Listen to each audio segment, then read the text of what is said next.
महाराष्ट्र में पहली बार अहिल्यानगर जिले में गौरक्षकों की सुरक्षा के लिहाज से 4 पहिया वाहन मुहैया कराया गया।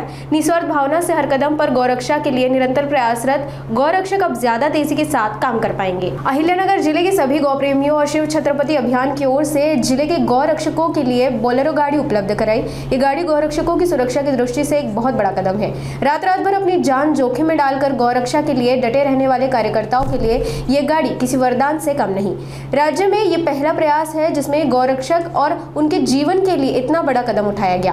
गौहत्या और मवेशियों के अवैध परिवहन को रोकने के लिए ये वाहन गौरक्षकों को न सिर्फ तेजी से घटनास्थल पर पहुंचने में मदद करेगा बल्कि उनकी सुरक्षा भी सुनिश्चित करेगा।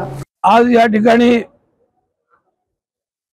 अहिल्यादेवी नगर जिल्ह्यातील सर्व गोप्रेमींच्या वतीने आणि आद्य गोरक्षक शिवछत्रपती गोरक्षा अभियान या संघटनेच्या सहकार्याने गोरक्षकांना रात्री अपरात्री जो प्रवास करावा लागतो त्यासाठी एक बोलेरो जीप उपलब्ध करून देण्यात आलेली आहे। आणि याच्याकरता निसर्गसृष्टी गोपालन संस्थेचे दोन महत्त्वाचे व्यक्ती संजयजी आडोले आणि गौतमजी कराळे या दोघांनी प्रचंड परिश्रम घेतलेले आहेत। परंतु गोरक्षकांना रात्री अपरात्री गोरक्षण करताना अनेक वेळा अपघातांना तोंड द्यावं लागलं, तर त्यांच्यावर आता अशी वेळ येणार नाही आणि गोरक्षकांच्या सुरक्षेची काळजी घेण्यासाठी एक उत्तम व्यवस्था या ठिकाणी झाली। याबद्दल श्री आडोले आणि श्री कराळे यांचं मी हार्दिक अभिनंदन करतो। जय शिवराय, जय गोमाता। माननीय मिलिंदजी एकबोटे या एका नावाने आणि त्यांच्या मार्गदर्शनाने आमच्या जीवनामध्ये अमूल्य असा बदल झालेला आहे। आणि माननीय धनंजयभाई देसाई यांच्या विचारांनी आम्ही पेटून निघलेलो आहोत। निसर्गसृष्टी गोपालन संस्था आणि हिंदू राष्ट्र सेना यांनी खंबीरपणे गोरक्षकांच्या पाठीमागे उभं राहण्याची शपथ घेतलेली आहे।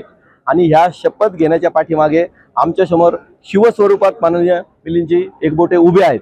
कुठलाही प्रोग्राम असू द्या, कुठल्याही गोरक्षकांसाठीच्या सुख सुविधांचा विचार असू द्या, त्यांच्या संरक्षणाचा विचार असू द्या, मिलिंदजी एकबोटे आमच्या पाठीमागे उभे असतात। आणि त्याच आधारावरती समाजामधून प्रशासकीय, शासकीय, राजकीय मदत घेऊन आम्ही गोरक्षकांसाठी आणि पर्यायाने आपल्या गोमातेसाठी मोठ्या प्रकारच्या सुविधा आणि वेगवेगळे आम्ही उपक्रम राबवणार आहोत। या उपक्रमांमध्ये आज पहिलेच महाराष्ट्रात अशी घटना घडतीये की माननीय मिलिंदजी एकबोटे त्याचबरोबर निसर्गसृष्टी गोपालन संस्था आणि हिंदू राष्ट्र सेनेच्या वतीने आज धर्मरथ किंवा गोरक्षा रथ आपण गोरक्षकांना दिलेला आहे। अशाच गोरक्षा रथाप्रमाणेच महाराष्ट्रात अनेक वेगवेगळ्या घटना आता घडणार आहेत। छत्रपती शिवाजी महाराजांनी जो विचार दिलाय, भान ठेवून योजना करा आणि बेभान होऊन काम करा, तर ह्या बेभानपणाने आम्ही शस्त्र आणि शास्त्र या दोन्हीचा उपयोग गोरक्षणासाठी करणार आहोत। आणि म्हणूनच याची सुरुवात आज झालेली आहे, त्याची नांदी आज झालेली आहे।